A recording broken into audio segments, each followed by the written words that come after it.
Hey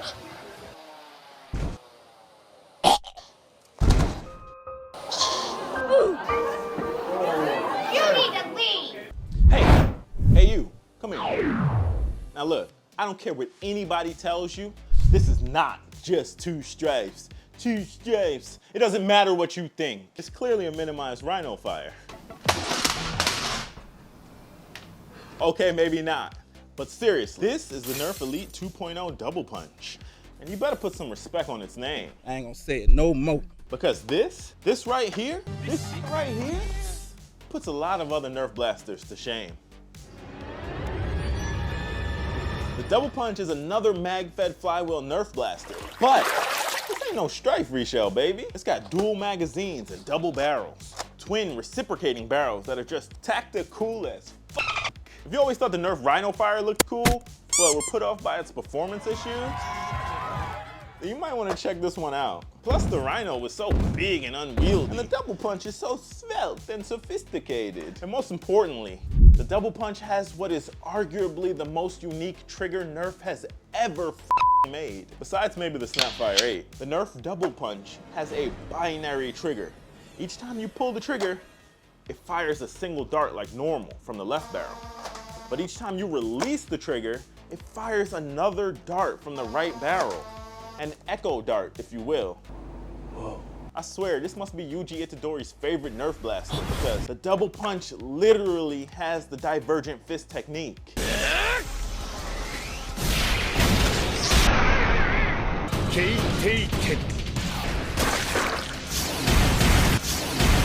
Come on, you gotta drop a like for that reference. In the box, you'll find the blaster itself, the twin 10-dart magazines, which are already inserted into the blaster, and 50 elite darts, which is enough to fill both mags twice. And then you'll still have enough darts left over to fill every orifice of the Double Punch. Not yourself. Don't do that, you weirdo. Forgive me. Going over the blaster, starting at the front as always, we find our two barrels with inverse hexagonal muzzles. There is no in-strike barrel lug, but there are these cool-looking barrel sleeves that appear to function like shock absorber bellows. Moving back to the body of the blaster, the first thing I notice is how open the front end of the blaster is. It's almost like a wide open mouth enclosing the barrels.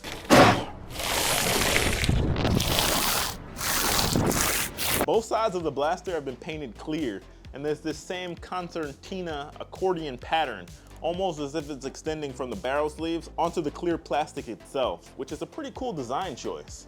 Beyond that, you can see the internal functioning of the blaster. You can see the barrels moving, you can see the flywheel cage with the flywheel spinning, and even the pushers. Up top, there's a 10-dart ammo holder under a full-size Nerf tactical rail. On the bottom, there's a comfy angled foregrip built right into the blaster.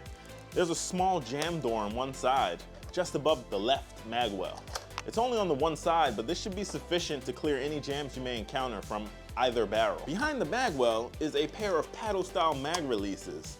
These are easy to hit with your middle finger, and you can grab both mags at once to remove them. There we go.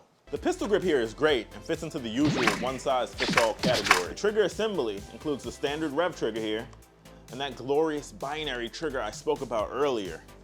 The trigger here is perfectly comfortable. The trigger pull is long, but very smooth. It's like butter, baby. I mean, when you hold the blaster upright, the trigger clearly has a Y on it for hell yes. But it should have a W on that bitch, am I right? Because this whole blaster is a W. Well, almost. There's still that shoulder stock to talk about. And well, I mean, just look at it. It's a baby.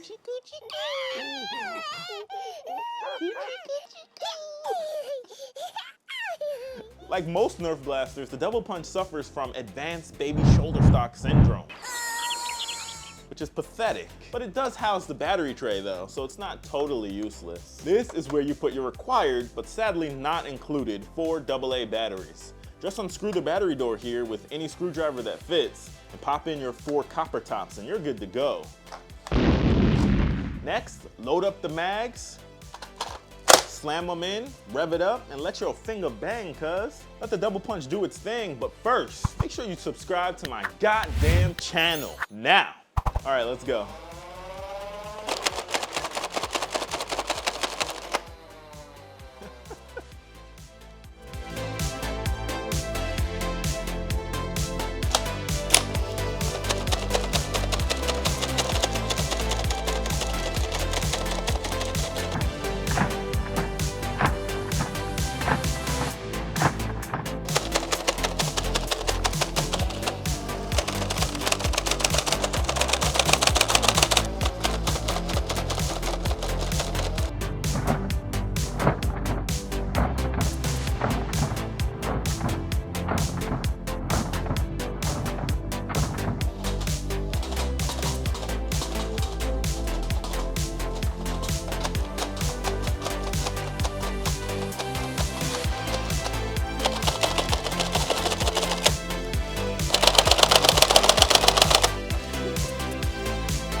Wow, that was awesome.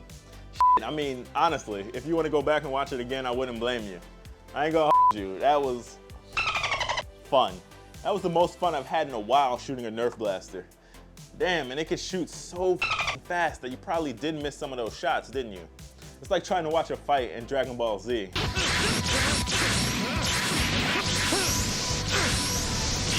Yeah, so no jams or malfunctions.